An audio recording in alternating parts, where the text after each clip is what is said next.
Good morning student and Sarvodaya नमस्कार। इस video में हम लोग कंप्लीट करेंगे 19th सेंचुरी और मिड 19th सेंचुरी में लेबर का माइग्रेट कैसे हुआ है, लेबर एक जगह से दूसरी जगह कैसे रिप्लेस किए गए, यानी कि प्लांटेशन के थ्रू कैसे एक जगह से दूसरी जगह लेबर को ट्रांसफॉर्मेशन हुआ, यानी कि माइग्रेशन। तो आपको पता ही है मिड 19th सेंचुरी और 19th सेंचुरी में पूरे वर्ल्ड में ग्लोबली चेंज हो रहा था, इकोनॉमिक्स का कंडीशन बहुत तेज़ी से चेंज हो रहा था। क्यों? क्योंकि टेक्नोलॉजी का इन्वेंशन बहुत जल्दी बड़े स्तर पे हो रहा था। तो टेक्नोलॉजी ने ही सारे शेप, इकोनॉमिक्स का सारा शेप ही बदल दिया था। टेक्नोलॉजी ज़्यादा आ गई थी, जिसके कारण क्या हो रहा था, नए नए फैक्ट्रीज, नए नए शिपमेंट, नए नए ऑब्जेक्ट, नए नए मशीन्स वगैरह इन्वेंट होने लगे, जिसके कारण क्या हुआ, आपका लेबर का रोल प्ले बहुत इंपॉर्टेंट होने लगा और आपका इकोनॉमिकल शेप चेंज होने लगा। हर कंट्री का इकोनॉमिकल शेप चेंज होने लगा। तो टेक्नोलॉजी बढ़ी तो आपका प्रोडक्शन बढ़ेगा। तो प्रोडक्शन बढ़ाने के लिए आपको क्या, मशीन आई, तो मशीन को चलाने के लिए आपको लेबर तो चाहिए ना, वर्कर चाहिए। तो इसलिए लेबर की बहुत ज़्यादा इंपॉर्टेंस बढ़ गई थी इसमें। ठीक है, तो अब देखिए लेबर की कमी आने लगी, तो इससे क्या घाटा हुआ, मेनली क्या हुआ, ब्रिटिश लोग पूरे वर्ल्ड पे फेमस थे, पूरे वर्ल्ड में ब्रिटिश लोग का ही साम्राज्य था।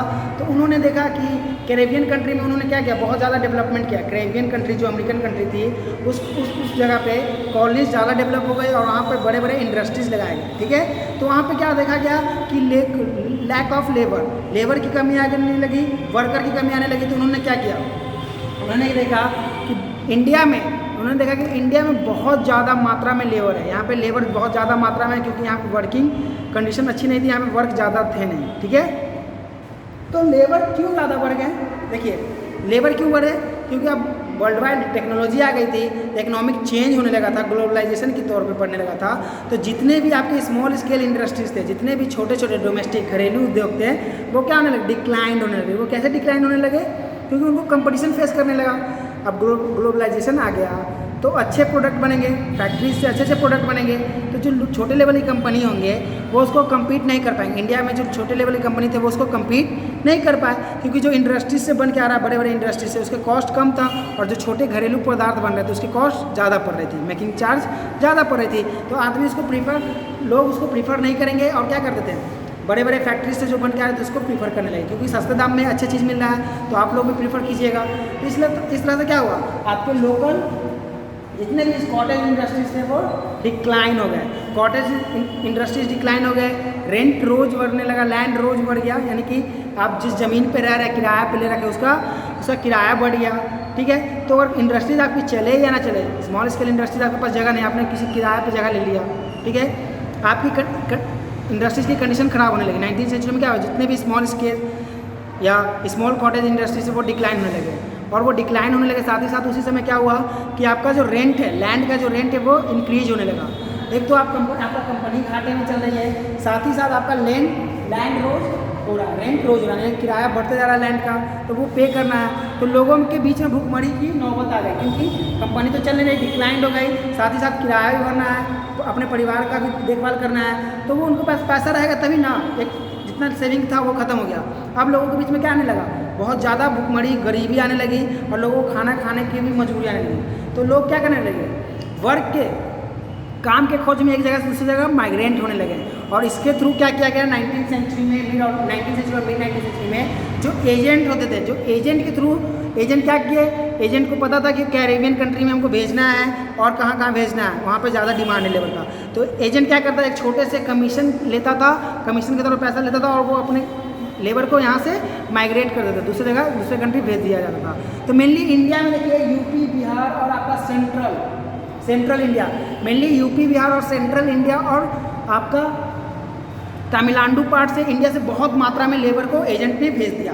एजेंट ने बताया, और देखिए कहाँ कहाँ गए, यूपी, बिहार, सेंट्रल एशिया से आपके जो थे वो मेनली आपके कहाँ गए, Caribbean country, Trinidad and Tobago, Guyana, Suriname, Mauritius, Fiji, ये सब जगह पे कंट्री में इंडियन लेबर को भेजा गया। कहाँ कहाँ भेजा गया, कैरेबियन कंट्री जैसे Trinidad and Tobago, Guyana, Jamaica, Suriname, Mauritius, Fiji, ये सब कंट्री में इंडिया से लेबर जाने लगे। ठीक है, तो किस वर्क के लिए जाने लगे, वहाँ पे प्लांटेशन और टेक्सटाइल इंडस्ट्री में वर्क करने के लिए यहाँ से लेबर डिपोर्ट होने लगे, यानी कि यहाँ से लेबर को भेजा जाने लगा। और किसके थ्रू भेजा जाने लगा, एजेंट क्या करता था, लेबर को यहाँ से वहाँ भेजने में कंपनी से भी कुछ कमीशन खाता था और यहाँ से लेबर को भी भेजता था तो लेबर से भी वो कमीशन खाता था।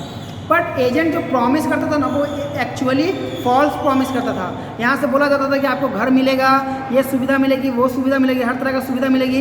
बट वहाँ जाने के बाद लेबर जब वहाँ जाते थे तो वहाँ देखा जाता था जैसा प्रॉमिस किया गया एजेंट वैसा आपका कंडीशन, वर्किंग कंडीशन वहाँ नहीं होता था, उसके विपरीत वर्किंग कंडीशन वहाँ पे होता था। जैसे यहाँ से बोल के भेजा गया कि 8 घंटा ही आपको वर्क करना है, बट वहाँ जाने के बाद पता चला कि नहीं 8 घंटा नहीं 16 घंटा वर्क करना है आपको। ठीक है, आप यहाँ से तो एजेंट के थ्रू चले गए, वहाँ जाने के बाद वहाँ से आप भाग भी नहीं सकते। क्यों? क्योंकि काफ़ी दूर है, इंडिया से कैरेबियन कंट्री काफ़ी दूर है, यानी कि अमेरिका काफ़ी दूर है, और उस समय तो प्लेन था नहीं, आपको शिप के थ्रू ही जाया जाता था, वाटरवेज के थ्रू। तो आपके पास इतने पैसे भी नहीं थे कि आप वहाँ से भाग के वापस आ सकें। तो यहाँ से तो क्या यहाँ से तो आपका एजेंट भेज दिया आपको प्रॉमिस करके कि आपको ऐसा वर्किंग कंडीशन मिलेगा, 8 घंटा काम कीजिएगा, इतना सैलरी मिलेगा, 20,000 मिलेगा, 15,000 मिलेगा, घर रहने को घर मिलेंगे, मेडिकल मिलेगा।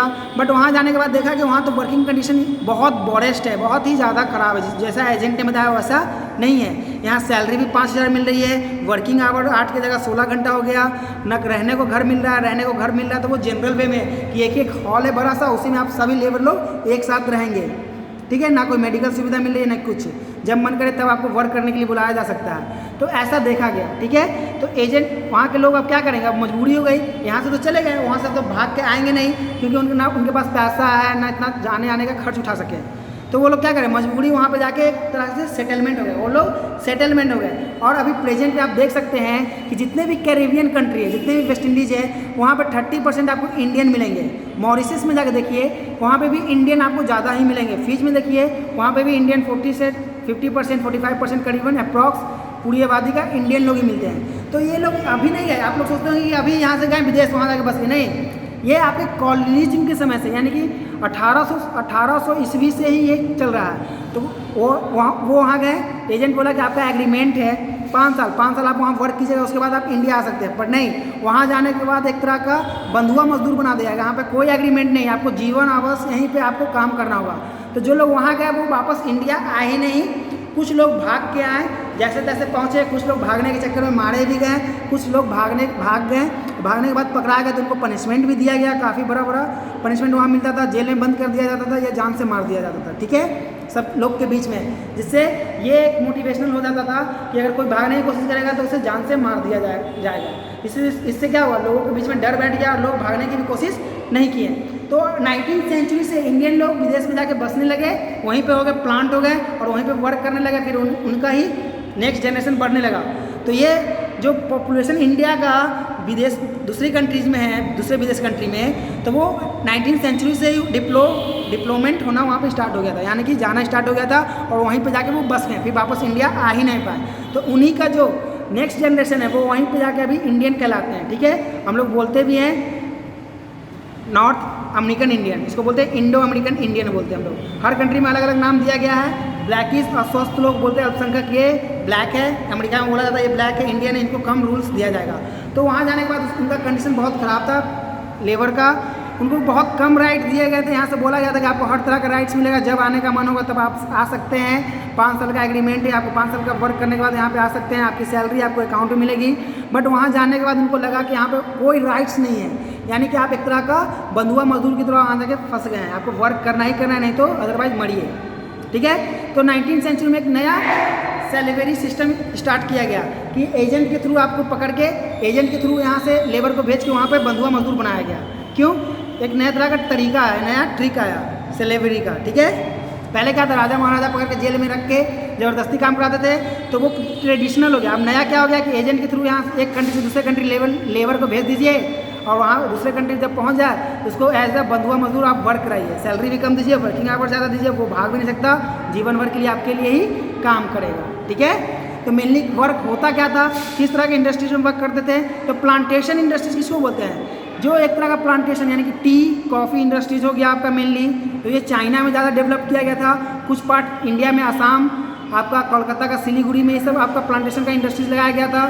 ठीक है, दूसरा टेक्सटाइल इंडस्ट्री, दूसरा कैसा इंडस्ट्री ग्रोथ हुआ था उस समय 19वीं सेंचुरी में, टेक्सटाइल, जो काफ़ी बूम था। ठीक है, तो इंडिया से लेबर का माइग्रेशन तो हो गया। अब आइए इंडिया से रॉ मटेरियल का माइग्रेशन होना स्टार्ट हुआ। तो इंडिया वर्ल्ड का सबसे फिनेस्ट क्वालिटी का एक्सपोर्टर है किसका, कॉटन का, सबसे फिनिश्ड क्वालिटी का कॉटन पूरे वर्ल्ड में कौन एक्सपोर्ट करता है, इंडिया। इंडिया में सबसे अच्छा पूरे वर्ल्ड का कॉटन पाया जाता है।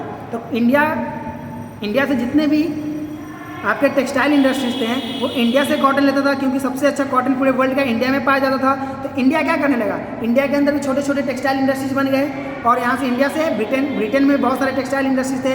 तो ब्रिटेन क्या करने लगा, इंडिया से इम्पोर्ट करने लगा टेक्सटाइल, क्या करने लगा, इम्पोर्ट करने लगा कॉटन को as a raw material import करने लगा। बट देखा गया कि ब्रिटिश कंपनी जो थी वो इंडिया के कॉटन को इम्पोर्ट का बाइकआउट करने लगी। क्यों बाइकआउट करने लगी, क्योंकि वहाँ के जो किसान कॉटन उगा रहे थे वो उतने अच्छे क्वालिटी का था नहीं, तो वहाँ के इंडस्ट्री लोग उसको बाइकआउट करने लगे और गवर्नमेंट को प्रेशराइज करके ब्रिटिश में इंडियन कॉटन को इम्पोर्ट करने के लिए मना कर दिया गया। ठीक है, बट जैसे ही ये मना किया गया, बैरियर लगाया गया, टैक्स लगाया गया इंडियन कॉटन पे ब्रिटिश सरकार के द्वारा, तो वहाँ पे ये देखा गया ठीक है भाई आपने तो लगा दिया टैक्स, इंडियन कॉटन अब ब्रिटेन में नहीं जाएगा। ठीक है, वहाँ के जो लोकल किसान फार्मर जो कॉटन उगा रहे थे, एग्रीकल्चर कर रहे थे, उनसे ही वहाँ का टेक्सटाइल इंडस्ट्री अपना क्लॉथ बनाएगा। तो ऐसा देखा गया कि जब टैक्स इंपोर्ट पे लगाया गया था, ब्रिटेन क्लॉथ पे भी एक्सपोर्ट पे भी टैक्स बढ़ाया गया। ठीक है, तो इससे ये देखा गया कि ब्रिटेन के यहाँ प्रोडक्शन बहुत होने लगा, पर वहाँ पे खपत नहीं होने लगी। कपड़ा तो बना रहे हैं वो लोग रेगुलर, पर उनकी सेलिंग नहीं है, तो उनका स्टॉक बढ़ जाएगा ना। तो इसी तरह क्या हो गया, वहाँ की इंडस्ट्रीज़ का पूंजी फंसने लगा, कैपिटल फंस गया। तो वहाँ के इंडस्ट्रीज लोग क्या करें, गवर्नमेंट से फिर प्रेशराइज करके उन्होंने बोला कि आप ब्रिटेन में जो रॉ मटेरियल आ रहा है उस पर टैक्स लगाइए, कि आप हमको सप्लाई कीजिए तो आपको टैक्स पे करना होगा। बट हमारे यहाँ से जो सामान जा रहा है, प्रोडक्ट जा रहा है, लास्ट गुड बनने के बाद प्रोडक्ट जो जा रहा है उस पर से टैक्स हटा दीजिए, जिससे ये फ़ायदा होगा कि हमारा सामान पूरे वर्ल्ड में सस्ते में बिकेगा और दूसरा कंट्री जो बना रहा है सामान, उसका सामान का सेलिंग घट जाएगा। तो ब्रिटेन गवर्नमेंट ने यही किया, क्योंकि ब्रिटेन गवर्नमेंट का पूरे वर्ल्ड पे ही राज था, तो ब्रिटेन गवर्नमेंट ने ये लागू कर दिया कि जो भी रॉ मटेरियल ब्रिटेन को सप्लाई करेगा उस पर टैक्स लगाएगी ब्रिटेन गवर्नमेंट, पर ब्रिटेन का जो सामान दूसरे कंट्री में जाएगा उस पर टैक्स नहीं लगेगा। जिससे क्या हो गया, जितने भी ब्रिटेन के प्रोडक्ट थे वो सस्ते हो गए, कॉस्ट सस्ते हो गए। तो ऐसा देखा गया 1800 ईस्वी से 1800 ईयर से लेके 1815 में ऐसा देखा गया कि जब ब्रिटेन के कपड़ा इंडिया आने लगे तो वो सस्ते दाम में आने लगे और इंडियन टेक्सटाइल इंडस्ट्री कोलैप्स होने लगी। क्या होने लगी, गिरने लगे। क्यों, क्योंकि वो उस पर टैक्स तो लग नहीं रहा था, बट इंडिया से जो रॉ मटेरियल जा रहा था उस पर तो टैक्स पे कर ले रहा था ब्रिटेन गवर्नमेंट। ठीक है, तो इंडिया से सस्ते सामान, यहाँ से रॉ मटेरियल सस्ता लेके जा रहा था, और इंडिया जो एक्सपोर्टर इंडिया से रॉ मटेरियल भेज रहा है उससे टैक्स वसूल रहा है। ठीक है, बट वहाँ से जो कपड़ा बन के आ रहा है उस पर कोई टैक्स नहीं ब्रिटेन गवर्नमेंट लगाएगी, क्योंकि कपड़ा पर टैक्स नहीं लगेगा, इंडिया पहुँचते पहुँचते क्या हो जाएगी, सस्ती हो जाएगी। और इंडिया में जो बन रहा है कपड़ा उस पर टैक्स लगा हुआ है, उस पर टैक्स आपको पे करना है ब्रिटेन गवर्नमेंट को। ठीक है, तो इससे क्या हो गया कि ब्रिटेन का कपड़ा जो था वो सस्ता बिकने लगा और इंडियन कपड़ा महंगा हो गया।